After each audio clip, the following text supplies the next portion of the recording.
In the vast landscape of philosophical thought, one name consistently emerges as a pioneer who questioned traditional frameworks and delved deeply into the essence of human existence. Søren Kierkegaard. Born in 1813 in Copenhagen, Denmark, Kierkegaard was introduced to philosophical contemplation early in life. His father, a man with profound intellectual leanings, engaged in discussions and readings that ignited young Kierkegaard's curiosity about the world and the deeper questions of existence. As a young adult, he pursued philosophy and theology at the University of Copenhagen, but quickly became disillusioned with the philosophical works of the time. To Kierkegaard, they lacked a connection to the rawness of real life, seeming detached from the visceral experience of being human.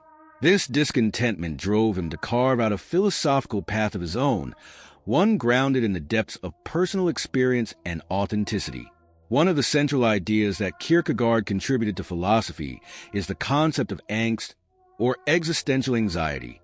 In his work, The Concept of Anxiety, he explores this profound and often misunderstood human experience. Kierkegaard's angst is not to be confused with the clinical anxiety that we talk about today, classified by medical professionals. Instead, his angst refers to a deep existential awareness, the realization of the vast uncertainties that surround us. From the moment we are born, we are thrust into a world full of unknowns, faced with decisions and dilemmas that trigger an inner unease. It is the sheer unpredictability of life, the endless possibilities before us, and the recognition of our own freedom that provoke this existential discomfort. For Kierkegaard, angst is more than just a feeling. It is a philosophical inquiry into the very nature of our existence. It forces us to confront the limits of our understanding, to acknowledge the mysteries of life, death, and everything in between. Unlike animals who live without such self-awareness, we humans are deeply conscious of our subjectivity. We are aware of our capacity for reflection, and this awareness brings a profound tension. Our desire for certainty crashes against the reality of life's inherent instability. We crave security, yet the world offers none. This conflict is the root of existential anxiety. As we face the endless unknowns with nothing but our own choices to guide us.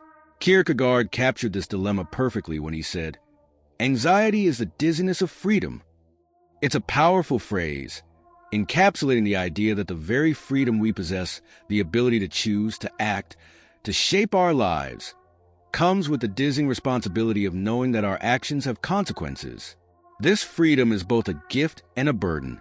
Every decision we make, no matter how small, contributes to the direction of our lives. The weight of this freedom can lead to existential paralysis, a state where the sheer magnitude of possibility overwhelms us. In today's world, the bombardment of information and endless choices can easily lead to this kind of anxiety. We are constantly faced with decisions that shape our future, and the pressure to make the right choice can feel unbearable. Kierkegaard understood this modern condition long before it became the norm, seeing it as a fundamental part of the human experience. But instead of viewing anxiety as something to be avoided, Kierkegaard saw it as an opportunity, a chance to grow, to evolve, and to find deeper meaning in life.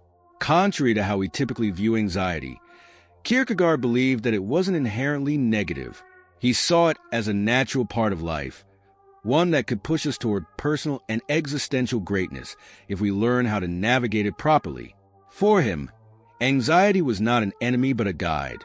How we respond to it, how we face the choices that provoke it, determines whether we live a life filled with meaning or one of emptiness and despair. One of the ways Kierkegaard believed we could transcend anxiety was through passion. Passion, in Kierkegaard's view, is a key to living authentically. It's through our passions, whether they be love, creativity, personal growth, or even ideological pursuits, that we find the energy to move beyond the paralyzing effects of anxiety. Passion infuses our lives with purpose, giving us something to strive for, something that makes the uncertainty of life worth confronting. But it's not just any passion that Kierkegaard valued. He spoke of subjective truth, which refers to truths that are deeply personal and resonate with our core being. It's not about following external standards or societal expectations, but about finding what is authentically meaningful to you. Kierkegaard famously wrote, "The crucial thing is to find a truth which is truth for me." This line encapsulates his philosophy. It's not enough to live by the truths dictated by society. We must search within ourselves to discover the truths that we are willing to live and die for. This subjective truth requires a leap of faith, an emotional and existential commitment to live according to our own values, even when they can't be objectively proven or validated by others. This leap is what Kierkegaard called the leap of faith, an act that takes us beyond intellectual certainty and into the realm of personal meaning. Of course, embracing such personal truths isn't easy. Anxiety often stands in our way, paralyzing us with doubt and fear. Kierkegaard knew that anxiety, if left unchecked, could immobilize us, trapping us in inaction and preventing us from living fully. But he also believed that by confronting anxiety head-on, we could reclaim control of our lives. Facing anxiety, rather than running from it, is an act of courage.